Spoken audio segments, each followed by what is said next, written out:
آج بھی مذاکرات کے ذریعے یہ معاملات حل کرنا چاہتے ہیں، کیونکہ مذاکرات کے بغیر کوئی مسئلہ جو ہے وہ حل نہیں ہو سکتا۔ عبدالرشید ترابی صاحب، آپ اتفاق کریں گے برجیز طاہر صاحب سے کہ بھارت کے موقف میں لچک آ چکی ہے؟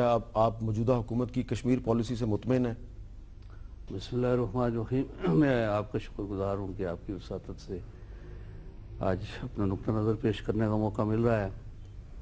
میں اس موقع پر پوری پاکستانی قوم، حکومت، اپوزیشن، سیاسی جماعتیں، اہل دانش، ان کا بھی شکریہ ادا کرتا ہوں کہ 1990 سے لے کر آج تک پہلی اپیل جناب قاضی حسین احمد صاحب نے اس موقع پر دی تھی، اور اس کے بعد آج تک جو ہے یہ ایک شعار کی حیثیت اختیار کر گیا ہے۔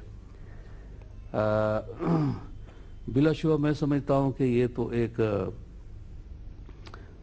اس پوزیشن سے بھارت ہٹنے پہ مجبور ہوا ہے۔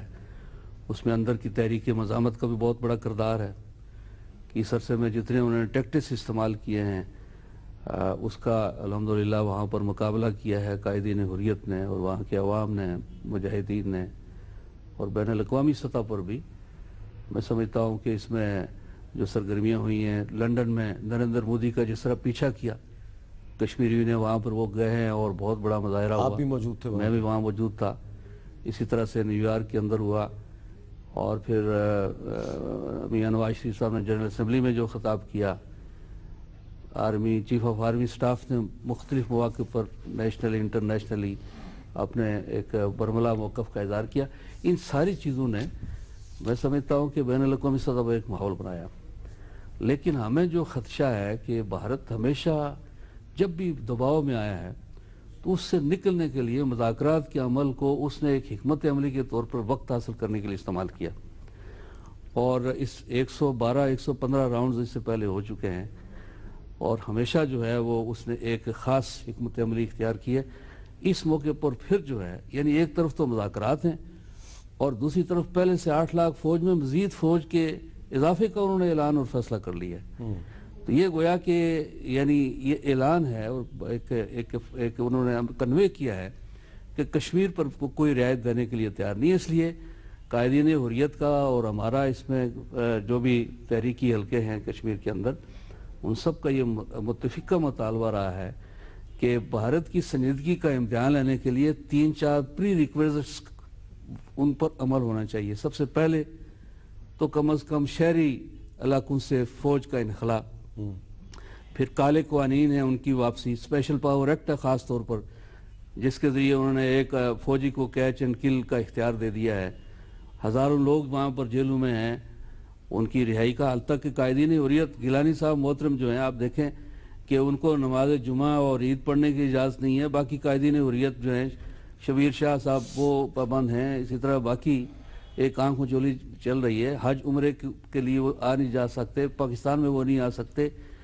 تو میں سمجھتا ہوں کہ ان کا جو رائٹ آف موبلٹی ہے اس کی بحالی کا ہمیں مطالبہ کرنا چاہیے، اور پھر ہمیں جو ہے وہ انٹرنیشنل این جی اوز اور میڈیا، یعنی وہاں پر اتنا بڑا سانحہ ہوا میر صاحب، گزشتہ سال جو سیلاب آیا ہے اس میں 55 لاکھ لوگ متاثر ہوئے ہیں، ابھی تک جو ہے وہ اس صورتحال سے لوگ نکلے نہیں ہیں، لیکن اس در سے کوئی این جی او اور یہاں سے ہم اپنے عزیزوں کی وہاں پر سپورٹ مدد نہیں کر سکتے۔ تو یہ چند سٹیپس ہیں، میں سمجھتا ہوں کہ جب تک ان پر وہ کوئی پیش رفت نہیں ہوتی تو ہم اس کو ایک ان کا روایتی ہتھ کنڈا سمجھیں گے اور اس کو کچھ حاصل نہیں ہوگا۔ اچھا شمیم شاہ صاحبہ، جو ترابی صاحب ہیں انہوں نے کچھ گرفتار لوگوں کا ذکر کیا، ان کی تعداد تو بہت زیادہ ہے، شہید ہونے والے افراد کی تعداد بھی 1 لاکھ سے زیادہ ہے، حراستی قتل 7042، جو شہری گرفتار ہوئے ہیں وہ 1,32,000 سے زیادہ ہیں، بیوہ خواتین کی تعداد بھی تقریباً 22,000 سے زیادہ ہے، یتیم بچے بھی 1 لاکھ سے زیادہ ہیں، جن خواتین کی بے حرمتی ہوئی، آبرو ریزی ہوئی، ان کی تعداد بھی 10,000 سے زیادہ ہے، اور گمنام قبریں ہیں جو مسنگ پرسنز ہیں وہ بھی تقریباً 6,500 کے قریب ہیں۔ تو اس صورتحال میں یہ جاننا چاہوں گا کہ جو کشمیر کی عورت ہے، جو خواتین ہے کشمیر کی، وہ یہ پاکستان اور بھارت کے درمیان جو مذاکرات کا عمل شروع ہو رہا ہے تو وہ اس کو کس نظر سے دیکھتی ہیں؟ بسم اللہ الرحمن الرحیم۔ بہت شکریہ حامد میر صاحب۔ ایک بہت اچھا موقع ہوتا ہے کشمیری عوام کو اپنے اس رشتے کو پھر نئے انداز میں آگے بڑھانے کا، کہ ایک لازوال رشتہ ہے پاکستانی عوام کا، اور ہماری عقیدت ہے پاکستانی عوام کے ساتھ۔ بحثیت کشمیری ہم اس ریچول کو نتیجہ خیز دیکھنا چاہتے ہیں. جب ہم آؤٹ آف وے کوئی بات کریں، جیسے ابھی بتایا گیا ہے کہ ہماری وہاں پر جو بات چیت ہو جائے گی تو اس کا کشمیر کے عوام پر کیا اثر ہے. محترم ترابی صاحب نے فرمایا کہ ہماری ساری لیڈرشپ جو ہے، وہ قیادت جو ہے، وہ ہر روز حراست میں ہوتی ہے. مسرت عالم صاحب کو دیکھیے، خواتین جیلوں میں ٹائم گزار چکی ہے، 5-6 سال وہ تہاڑ جیسے جیل میں انہوں نے اپنا ٹائم دے دیا ہے. میں آپ کے سامنے اگر یہ بک پیش کروں، یہ بھی ایک خاتون نے، زمرد حبیب صاحبہ نے جیل میں لکھی ہے، پرزنر نمبر 100. یہ کون سی جیل میں ہے؟ تہاڑ جیل، ہندوستان کے بدنام جیل میں لکھی ہے. اور ایک ڈاکیومنٹ ہے ہندوستان کے جوڈیشری کے خلاف، ایک FIR ہے کہ ہندوستان کے جیلوں میں خواتین کے ساتھ کیا کیا جا رہا ہے. یہ وہی جیل ہے جہاں مقبول بٹ اور افضل گرو کو دفن بھی کیا گیا. اور یہ خاتون بتاتی ہے کہ جب میں چیخ سنتی تھی مردوں کی تو مجھے دل میں اتنی تکلیف ہوتی تھی کہ میرے بہنیں، میرے بچے، مرد کس عذاب سے یہاں گزرے ہیں اور مختلف جیلوں میں ان کی کیا حالت ہے. خواتین کا جو آپ نے تذکرہ کیا ہے کہ بہت ساری تکلیفوں سے گزری ہے، بیوہ خواتین ہیں، اور سوشل سٹرکچر جو ہمارا ہے وہ الاؤ نہیں کرتا ہے کہ وہ روزمرہ کی زندگی نارمل طریقے سے گزارے. مودی سرکار کی جو یہ آج کل کی ڈیولپمنٹس ہے، اس کو اگر نتیجہ خیز بنانا ہے، اگر اس سے کوئی رزلٹ لینا ہے، تو جیسے بتایا گیا ہے کہ کم سے کم 10 لاکھ فوجیوں کے درمیان یہ پاسبل نہیں ہے. اگر پیس پروسیس کو آگے بڑھانا ہے تو اس کو زمینی حقائق میں دیکھنا چاہیے کہ وہاں پر کیا سچویشن ہے. کیا جیلوں سے ان بندوں کو رہا کیا گیا ہے جو پچھلے 10 سال سے جیلوں میں، 20 سال سے جیلوں میں، جو غائب ہے، جو لاپتہ ہے، جن کے لیے ہندوستان کے مختلف جیلوں میں خواتین کو سفر کرنا پڑتا ہے. جس گھر میں خاتون موجود ہے، اس کا بیٹا یا اس کا شوہر جیل میں ہے، وہ تہاڑ جیل میں ہے، وہ راجستھان کے جیل میں، وہ ہندوستان کے بدنام زمانے جیل میں ہے، اور پھر ان جیلوں میں جانے کے لیے آپ کو 3-4 دن سفر کرنا پڑتا ہے. پھر آپ کے ٹریول ڈاکیومنٹس چیک کیے جاتے ہیں، پھر آپ کو ہوٹلوں میں اسٹے کرنے کی اجازت نہیں ہے، پھر آپ کی ایجنسیز وہاں کی وہ ان کو واچ کرتی ہیں. اگر آپ مجھے اجازت دیں، میں کلدیپ نیر صاحب سے بات کرنا چاہتا ہوں. کلدیپ نیر صاحب بھارت کے بہت سینئر دانشور ہیں، صحافی ہیں، اور کشمیر پر بھی ان کی بہت گہری نظر ہے. اگر آپ ان کو پڑھیں، ان کے کالم پڑھیں، تو اس میں وہ کشمیر کا ذکر بہت کرتے ہیں. آداب جناب کلدیپ نیر صاحب. جی اچھا کلدیپ نیر صاحب، میں آپ سے یہ پوچھنا چاہ رہا ہوں کہ یہ جو پاکستان اور بھارت کے درمیان دوبارہ پیس پروسیس شروع ہو رہا ہے اور مذاکرات بھی ہوں گے، بات چیت بھی ہوگی، آپ کا کیا خیال ہے کہ اس میں کیا پہلے راؤنڈ میں کشمیر کا مسئلہ زیر بحث آئے گا یا بعد میں آئے گا؟ اور جب آئے گا تو کوئی ایسا آپ کے پاس آپ کو امید ہے، کوئی ایسا راستہ ہے کہ جس پہ نواز شریف اور نریندر مودی جو ہیں وہ دونوں متفق ہو سکیں اور ان کا آپس میں کوئی اتفاق ہو سکے؟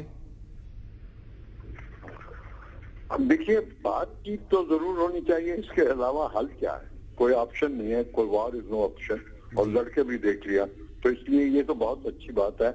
لیکن مجھے یاد آتا ہے پرائم منسٹر نواز شریف کے وہ الفاظ جو انہوں نے کہے تھے کہ گجرال صاحب ہمارے پرائم منسٹر تھے تو ان سے ملے، تو مالدیو میں سمٹ میٹنگ تھی، تو نواز شریف صاحب نے یہی کہا، پہلے جو گجرال صاحب جنہوں نے مجھے بتایا کہ ان کے الفاظ تھے جناب نواز شریف کے کہ دیکھیے گجرال صاحب، نہ ہی تو کشمیر آپ ہم کو دے سکتے ہیں اور نہ ہی ہم آپ سے لے سکتے ہیں، تو اس لیے ایک حقائق ہیں، اس پہ بات چیت حقیقت ہے، اس پہ بات چیت کی جائے. تو وہ بات چیت کرتے رہے اور آج بھی بات چیت جاری ہے. دیکھیے اس کا حل فاروق عبداللہ نے کہا ہے کہ بھئی جو آپ کے پاس اپنا جو پاکستان کے پاس حصہ ہے وہ پاکستان رکھے اور جو ہندوستان کا کے پاس ہے اس سے حصہ رکھے. لیکن یہ تو منظور نہیں ہوگا پاکستان میں لوگوں کو تو یا پاکستان کی حکومت کو، تو اس لیے بات چیت کرنی چاہیے. دیکھیے کوئی حل نکلے ان باتوں سے، کیونکہ اب ہمارے 70 سال انڈیپینڈنس کو ہو گئے اور دونوں ملکوں میں کشیدگی چلتی رہتی ہے اور وہی کچھ بات بنتی نہیں، کیونکہ اگر دونوں مل کے کوئی اکنامک ڈیولپمنٹ کریں تو یہ خطہ بہت اونچے جا سکتا ہے. تو اس لیے ضروری ہے کہ بھئی اس کا حل کیا جائے. لیکن اس کا حل یہ نہیں ہے جو پاکستان چاہتا ہے کہ کشمیر ہم کو دے دو، اور اس کا حل یہ بھی نہیں ہے کہ ہم کہیں کہ یہ ہمارا انٹیگرل پارٹ ہے. تو اس میں کوئی بیچ کا راستہ کرنا چاہیے. اچھا آپ کا کیا خیال ہے کلدیپ نیر صاحب کے جو پرویز مشرف اور منموہن سنگھ کے درمیان جو بات چیت ہوئی تھی جس فارمولے پہ وہ ہم نے کتاب پڑھی ہے کشمیر دی واجپئی ایئرز اے ایس دولت صاحب کی، تو وہ اے ایس دولت صاحب جو نے یہ دعویٰ کیا ہے کہ یہ ایک ایسا فارمولہ ہے کہ جس پہ بات چیت آگے بڑھ سکتی ہے، تو کیا یہ انڈیا میں پاپولر اوپینین ہے اس فارمولے کے بارے میں؟ یہ میرا خیال ہے کہ یہ بات جو ہے ایک اس وقت جو تھے پرائم منسٹر وہ اٹل بہاری واجپئی تھے، اور یہ بات چل سکتی ہے کہ اٹل بہاری واجپئی بہت لیڈر ہیں بڑے بی جے پی کے، تو اس لیے اگر وہی فارمولا جو تھا اس کو لیا جائے تو شاید بات پہنچ جائے. اور بلکہ میں نے سنا ہے کہ اس وقت جب ہو گئی تھی بات چیت کا اٹل بہاری واجپئی اور شاید نواز شریف ہی تھے، تو ٹائم فریم بھی کوئی طے ہو گیا تھا کہ اس کے بیچ ہو جائے اور شاید پہنچ جاتی، لیکن جنرل مشرف نے وہ کارگل ہو گیا اور دوسری چیزیں تو اس لیے ہوا نہیں. لیکن اب پھر کوشش کرنی چاہیے کہ وہ جو آگرہ میں ہوا اس سے جو وہاں پہ چھوڑا گیا جو ایک تھریڈ اس کو پھر اٹھا کے پھر شروع کیا جائے. بہت بہت شکریہ کلدیپ نیر صاحب. یہاں پہ لیتے ہیں وقفے کے بعد دوبارہ ملتے ہیں.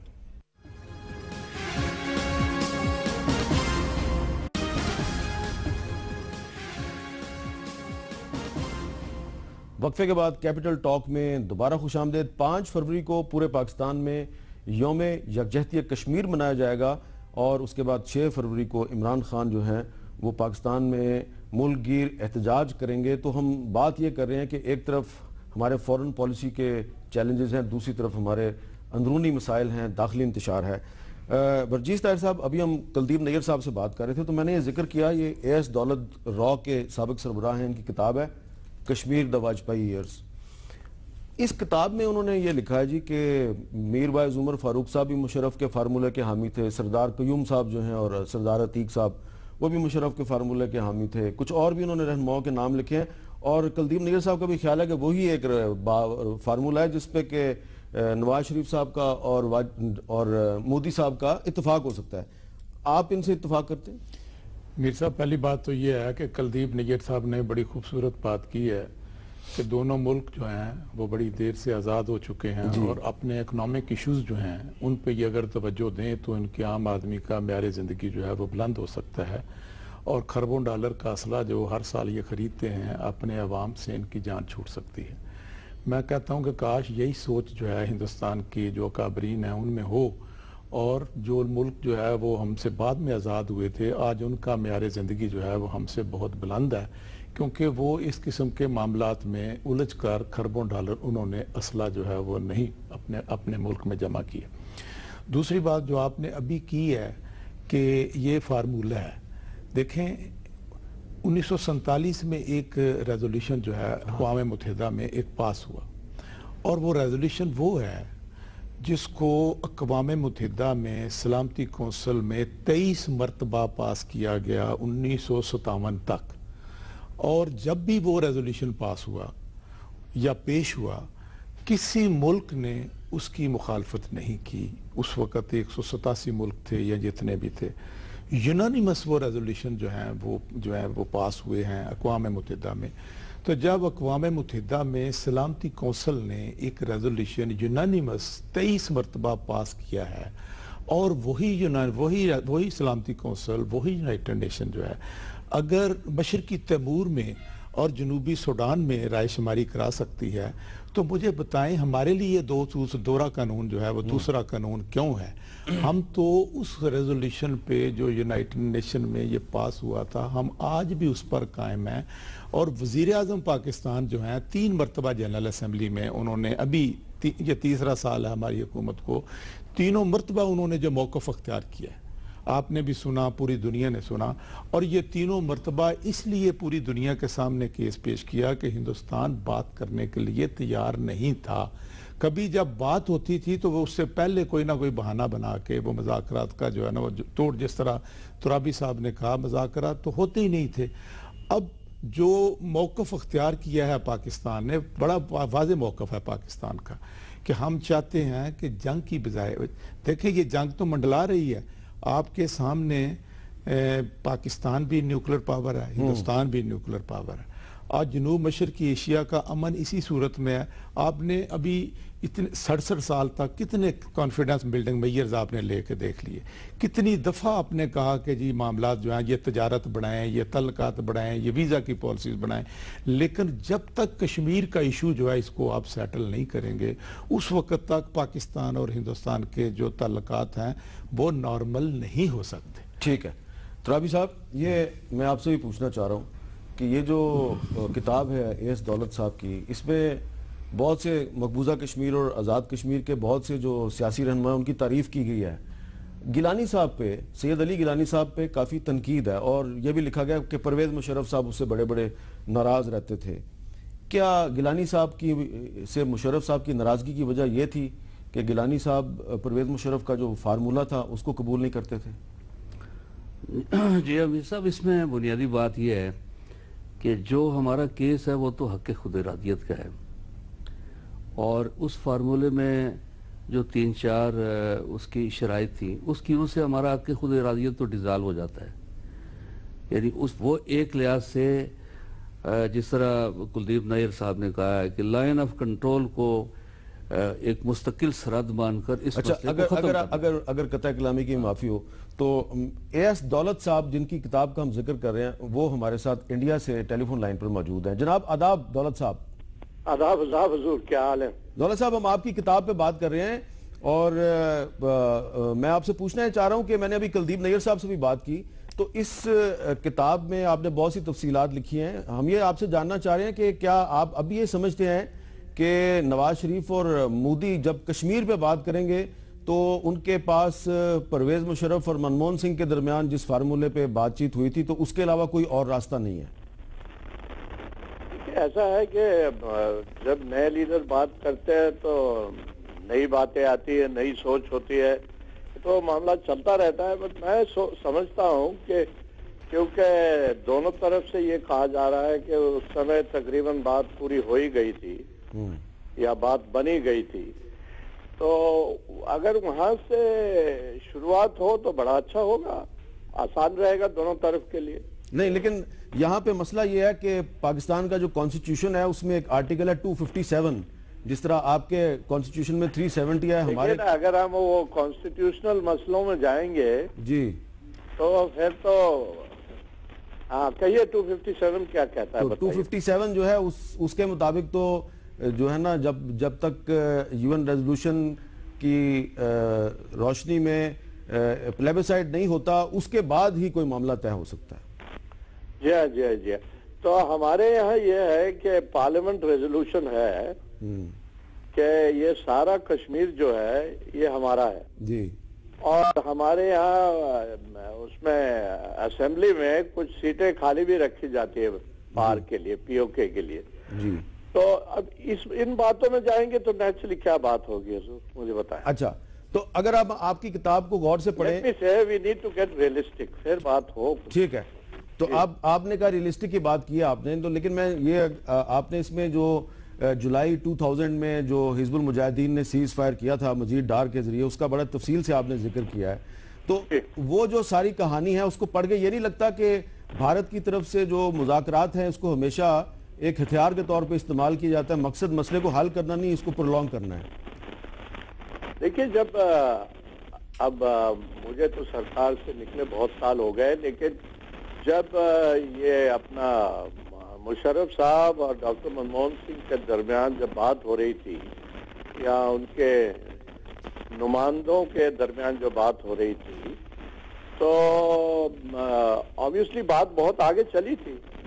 اس کو کسوری صاحب نے بھی کہا ہے، ہمارے یہاں ڈاکٹر منموہن سنگھ نے بھی اس کو مانا ہے، تو پھر اگر بات آگے چل رہی تھی تو وہاں کہیں سے شروع کیا جائے نا، جہاں پہ بھی آپ کے یہاں کہتے ہیں کہ صاحب وہ مشرف فارمولا اس نام سے چلے گا نہیں، تو اس کو دوسرا نام دے دیجئے، میاں صاحب فارمولا دے دیجئے، اچھا، یا آپ جنرل رحیل ہیں ان کا فارمولا دے دیجئے، جس کا آپ ٹھیک مناسب سمجھے اس کا وہ نام بدل دیجئے اس کا۔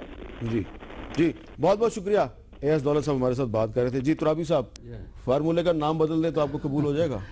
بنیادی طور پر تو ہم سمجھتے ہیں جی جو حق خود ارادیت اس پر کمپرومائز کا نہ پاکستان کے وزیر اعظم کو اختیار ہے نہ ہندوستان کے وزیر اعظم کو اختیار ہے. کشمیر جو ہے وہ کوئی کیک تو نہیں ہے کہ وہ بندر بانٹ, اور جن کشمیریوں نے 5 لاکھ قربانیاں دی ہیں وہ اس کی اجازت قطعاً نہیں دیں گے.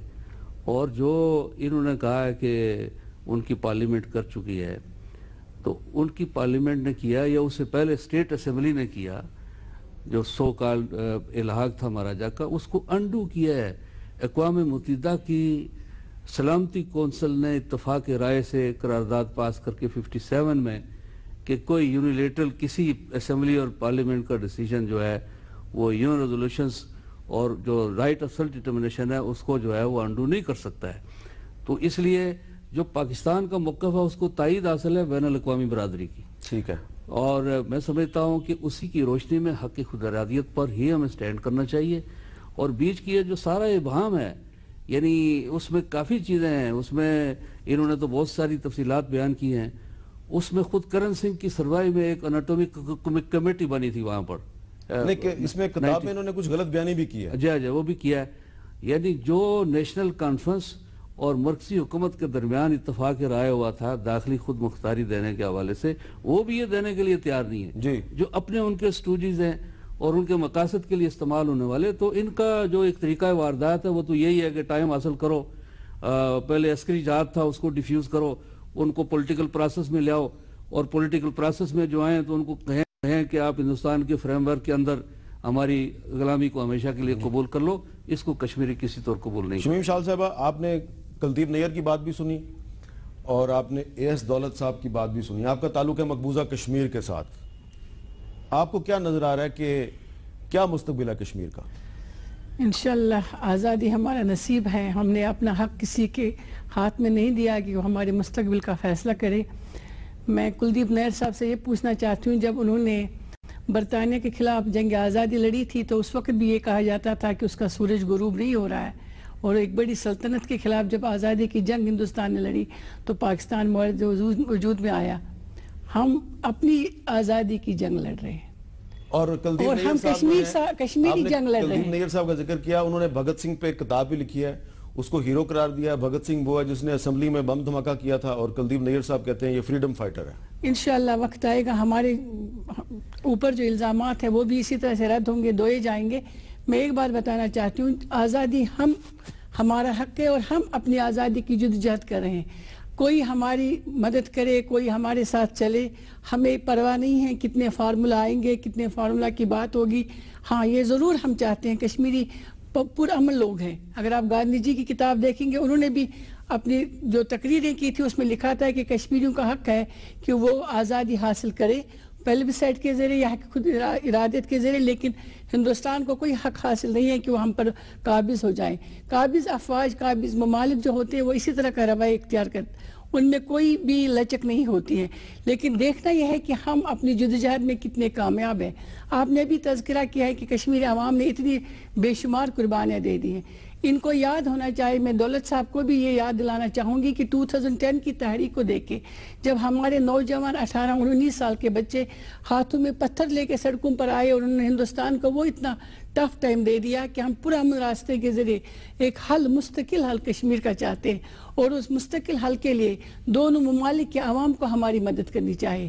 ہم نے جو بھی راستہ اختیار کیا ہے پرامن مزاحمت کے ذریعے ہمیں کچلا گیا ہے. 3 ایسے مشکلات ہیں جو ہم نے ان 20-25 سالوں کے دوران ہم نے اٹھائے ہیں. ہمارے تمام جو ذرائع ابلاغ نے بتایا ہے, ایمنسٹی انٹرنیشنل کو دیکھ کے رپورٹس کو دیکھ لے کہ جتنے بھی اثاثے تھے کشمیریوں کے وہ جلائے گئے ہیں, خواتین کی بے حرمتی کی گئی ہیں, نوجوان نسل کو آج گھروں سے نکال کر سڑکوں پر سینوں پر گولیاں ماری جاتی ہیں. لیکن آج کی نوجوان نسل کون ہے؟ ڈاکٹر سے, انجینئر سے, پروفیسر سے, یونیورسٹی میں پڑھ رہے ہیں, مزاحمت کر رہے ہیں, اور یہ ہم اپنا جائز حق سمجھتے ہیں کہ ہم اپنی آزادی کی جنگ لڑیں. جس طرح پاکستان نے جدوجہد کر کے اپنا ملک حاصل کیا ہے, کون کہتا ہے کہ اتنے سال گزر گئے, امن کے ہم بھی خواہاں ہیں, ہم امن کے راستے میں نہیں آئیں گے, لیکن امن ایسا ہو جس کے ذریعے کشمیریوں کو کوئی ریلیف محسوس ہو، امن ایسا ہو جو مستقل کشمیر کا مسئلہ حل ہو جائے۔ جب اس تیمور کا مسئلہ آتا ہے، راتوں رات یونائٹڈ نیشنز کی ریزولوشنز پاس ہو جاتی ہیں، کشمیر کے بارے میں یہ کیوں کیا جاتا ہے بہت زیادہ ٹائم گزر گیا؟ ہم تو نہیں کہتے کہ بہت ٹائم گزر، تحریک ہماری ہے، جدت ہماری ہے، جوان ہمارے ہیں، بچے ہمارے ہیں، ہم قربانیاں دیں گے، لیکن آزادی پر، مکمل آزادی پر کوئی کمپرومائز نہیں ہوگا۔ ہاں ایک بات ہے، پاکستان فریق ہمارا فریق ہے، اس کو ایک مضبوط وکیل کی طرح ہماری جو کیس کی رہنمائی کرنی چاہیے، پیروی کرنی چاہیے، پیچھے ہم کھڑے ہیں۔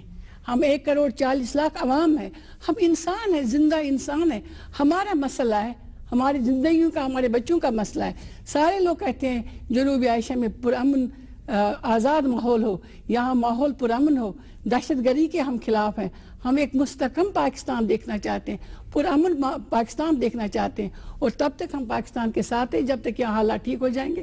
آزادی کے لیے ہمارا کوئی کمپرومائز، بے شک کتنی کتابیں دولت صاحب لکھے، بے شک کتنا لٹریچر آئے، اس کتاب کو بھی آپ دولت صاحب کے سامنے لائے کہ جو پرامن آپ کہہ رہے ہیں کہ آج ہم امن کی بات کر رہے ہیں، یہی امن کے متوالے ہیں جنہوں نے اس خاتون کو یہ کہا تھا کہ آپ کے کپڑے پھاڑ کے، آپ کی ننگی تصویریں لے کے، میں وہ الفاظ نہیں دہرانا چاہتی ہوں میڈیا کے سامنے، خواتین کے ساتھ جو ظلم ہو رہا ہے، کیا کشمیری پھر کوئی کمپرومائز کریں گے؟ Never ever.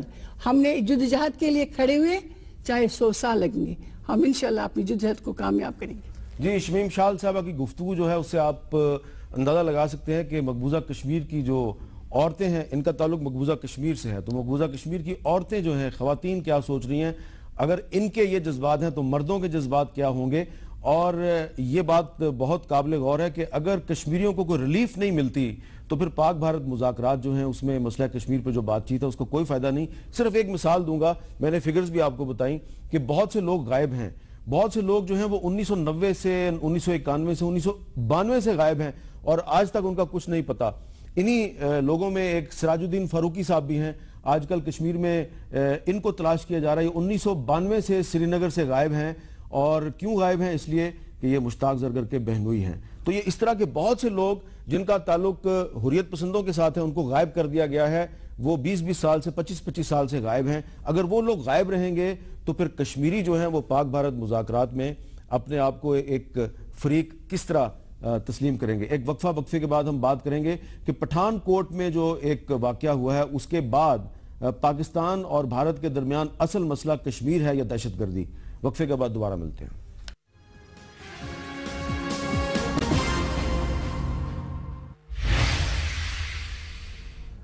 Welcome back. برجیز Tahir صاحب، آپ نے اپنا جو موقف ہے صرف حکومت کا نہیں، اہل پاکستان کا موقف بڑے اچھے انداز میں پیش کیا کہ جو سلامتی کونسل کی قرارداد ہے اس سے ہم آگے پیچھے نہیں ہو سکتے، لیکن یہ جو پٹھان کوٹ ایئر بیس پر حملہ ہوا ہے اس کے بعد کچھ حلقوں میں تاثر ہے کہ شاید پاکستان کی حکومت ڈیفنس پہ چلے گئی ہے، دفاعی پوزیشن اختیار کر لی ہے۔ میر صاحب، پاکستان کی حکومت کیوں ڈیفنس پہ جائے گی؟ ہندوستان کا تو آپ دیکھیں، ابھی پچھلے دنوں وہ کشتی والا واقعہ تھا، سمجھوتا ایکسپریس کا واقعہ تھا، آپ کے سامنے ہیں۔ یہ حالات جو ہیں وہ یہ کوئی نئے نہیں ہیں، یہ ہندوستان میں خود پیدا ہوتے ہیں۔ ابھی جو بات کر رہے تھے ہمارے ہندوستانی جو ہیں وہ دولت، ہاں جی، دولت صاحب، مجھے بتائیں اگر نیت ٹھیک ہو تو پھر معاملات مذاکرات بھی ہو سکتے ہیں۔ اگر نیت ٹھیک نہیں ہے، مثلا 12 مئی 1998 کی بات، جب ہندوستان نے ایٹمی دھماکہ کیا، تو جب ایٹمی دھماکہ ہوا تو جارج فرنینڈس ان کا وزیر دفاع تھا، انہوں نے یہ اعلان کیا، جارج فرنینڈس نے، پاکستانیوں ہم آ رہے ہیں، اب ہمارا کشمیر جو ہے یہ ہمارے حوالے کرو، یہ اب آپ کا کشمیر نہیں ہے، یہ ہمارا کشمیر۔ اب دیکھیں ایٹم بم انہوں نے بنایا، تو اس کے بعد اگر انہوں نے بنایا تھا اپنی ایٹمی صلاحیت کے لیے تو ہمیں یہ کہنے کی کیا ضرورت تھی؟ لیکن اس وقت تک وہ کنٹرول نہیں ہوئے جب تک 28 مئی کو میاں نواز شریف نے ایٹمی دھماکہ نہیں کیا۔ آج ان کے ذہن میں یہ بات ہے کہ پاکستان ایک ایٹمی طاقت ہے، ورنہ اس سے پہلے جتنے بھی انہوں نے مذاکرات کیے، کوئی مذاکرات انہوں نے بہانے کے بغیر انہوں نے اس کو سیبوٹاج نہ کیا ہو۔ میں سمجھتا ہوں کہ پٹھان کوٹ کا جو واقعہ ہے یہ پاکستان کا، ذرا تو آپ دیکھیں نا کہ کس طریقے سے پاکستانیوں نے کہا کہ آپ ہمیں اپنی ایویڈنس دیں۔ ہم اس کو تھریش آؤٹ کرتے ہیں، انویسٹیگیٹ کرتے ہیں، لیکن وہ اس پہ بھی تعاون کرنے کے لیے تیار نہیں ہے۔ پاکستان نے واضح طور پر ان سے کہا ہے۔ اب سوال یہ پیدا ہوتا ہے کہ آپ دہشت گردی کو اور یہ جو جدوجہد، آزادی کی جدوجہد ہے، کس طریقے سے آپ اس کو کنیکٹ کر سکتے ہیں؟ وہ اگر وہاں پہ پٹھان کوٹ میں کوئی واقعہ ہوا ہے، اس کو آپ کشمیر کے ساتھ رتی تو نہیں کر سکتے۔ ٹھیک ہے۔ کشمیری جو ہیں، جس طرح آپ نے ابھی پڑھ کے سنایا ہے، دیکھیں لاکھوں لوگ جو ہیں آج 1947 سے لے کر آج قربانیاں دے رہے ہیں، اور ان قربانیوں کا نتیجہ بھی آپ دیکھیں، 7 لاکھ ان کی فوج ہے جو صرف کشمیر میں بیٹھی ہوئی ہے، جو صرف وہاں پہ ان لوگوں کو لک آفٹر کر رہی ہے۔ کشمیر کے اندر اگر سری نگر میں سیلاب آیا تو انہوں نے ان کی کوئی مدد نہیں کی، انہوں نے ان کی مدد کرنے کی بجائے $1 ارب جو ہے وہ نیپال کو دے دیے۔ کویسچن یہ ہے کہ کیا ہندوستان کی نیت ٹھیک ہے؟ اور ٹھیک کہا انہوں نے۔ آپ کو کیسی لگتی ہے کلدیپ نیر، میری بات سنیں جی، کلدیپ نیر صاحب نے بڑی بات کہی ہے، یا دولت صاحب نے، کہ ہم نے تو سیٹیں رکھی ہوئی ہیں۔ نیت ان کی دیکھیں، ہم سمجھتے ہیں کہ وہ بھی ایک آزاد ملک ہے، ہم بھی ایک آزاد ملک ہیں، ہمسائے جو ہیں ان کو تبدیل نہیں کیا کرتے، لیکن وہ کہتے ہیں جی ہم نے آپ کے لیے یہاں پہ سیٹیں رکھی ہوئی ہیں۔ میری ان سے گزارش ہوگی کہ برائے مہربانی آپ اس طرح کی باتیں نہ کریں۔ اب ہماری بہن نے جو کتاب آپ کو پیش کی ہے، جو ہماری عورتوں کے ساتھ آپ سلوک کر رہے ہیں، یہ کون سے لٹریچر میں ہے، کون سے کلچر میں ہے، یہ آپ کس کو بتا رہے ہیں؟ اچھا، میرے پاس وقت کم ہے، ترابی صاحب آخر میں یہ بتائیں کہ یہ جو پٹھان کوٹ کا واقعہ ہے، اس کا کیا کشمیر کے ساتھ یہ تعلق نہیں بنتا کہ متحدہ جہاد کونسل کے سربراہ سید صلاح الدین صاحب نے اس حملے کی ذمہ داری قبول کر لیا ہے؟ اس حملے کی ذمہ داری قبول کر کے انہوں نے کشمیر کاز کو فائدہ پہنچایا یا نقصان پہنچایا؟ میں یہ عرض کرنا چاہوں گا جی کہ جہاد کونسل ہے وہاں کی جہادی تنظیموں پر مشتمل ہے۔ ٹھیک ہے۔ ہندوستان، یہاں ایک بات ہو رہی ہے کہ ہم جنگ چاہتے ہیں یا نہیں چاہتے، کشمیریوں کے ساتھ تو فل فلیج جنگ ہو رہی ہے ہندوستان کی طرف سے، اور گزشتہ 25 سال سے ہو رہی ہے۔ 8 لاکھ فوج پورے وسائل کے ساتھ ان کے اوپر جو ہے وہ اس وقت ہر طرح کا ظلم اور ستم ڈھا رہی ہے۔ کس کی ماں بہن کے ساتھ کیا زیادتی ہوئی ہے، کس کا گھر اجڑا ہے، اور رد عمل میں ظاہر ہے کہ جب ایک آکوپیشن فورس ہوگی تو اس کا تو رد عمل بھی ہوگا، اور اس میں ظاہر ہے کہ بہتر وضاحت تو صلاح الدین صاحب بھی کر سکتے ہیں۔ ٹھیک ہے۔ لیکن یہ ہے کہ یعنی کوئی اس کو اگر دہشت گردی بھی کہتا ہے تو یعنی روٹ کاز کیا ہے، اس کا روٹ کاز کی طرف جانا چاہیے، اور جب تک کہ مسئلہ کشمیر حل نہیں ہوگا تو اس وقت تک اس خطے میں امن قائم نہیں ہو سکتا، اور اس خطے کا امن اس سے مشروط ہے ساری دنیا کا امن۔ یہ پیغام سمجھنا چاہیے ہندوستان کی کیا۔ ٹھیک ہے، آپ نے بھی پیغام دے دیا ہے، آپ کا پیغام مختصر الفاظ میں۔ دیکھیں حامد میر صاحب، جب نہری پانی کا مسئلہ ہوتا ہے ہندوستان اور پاکستان کے درمیان تو وہ کبھی بھی دو ملک آپس میں طے نہیں کر سکے۔ میرا پیغام یہی ہے کہ وہاں بھی میڈیشن کی ضرورت پڑی، مسئلہ کشمیر کے لیے اقوام متحدہ کی قراردادیں موجود ہیں، ان پر عمل کرایا جائے، اور ایک پیسفل ریزولوشن جو ہے کشمیر کو، اس کا حق ان کو دیا جائے۔ جی بہت بہت شکریہ شمیم شال صاحبہ، عبدالرشید ترابی صاحب، جناب برجیز طاہر صاحب، آپ تینوں کا بہت بہت شکریہ۔ اور آج ہم نے اپنے اس پروگرام میں یہ گفتگو کی ہے کہ پاکستان اور بھارت میں جو مذاکرات شروع ہونے والے ہیں تو اس میں جب کشمیر پہ بات ہوگی تو پاکستان کی حکومت کا کیا موقف ہونا چاہیے، اور 5 فروری کو یوم یکجہتی کشمیر کے حوالے سے یہ جو ہم نے آج پروگرام کیا ہے، اس میں جو ہمارے کپ ہیں یہاں پہ مہمانوں کے سامنے اور میرے سامنے، اس پہ بھی 5 فروری یوم یکجہتی کشمیر لکھا ہوا ہے، اور اس پر ایک چنار کے پتے کی تصویر بھی ہے۔ ایک ہم نے بھی پیغام دینا تھا، پیغام آپ تک پہنچ گیا۔ اجازت دیجیے، اللہ حافظ۔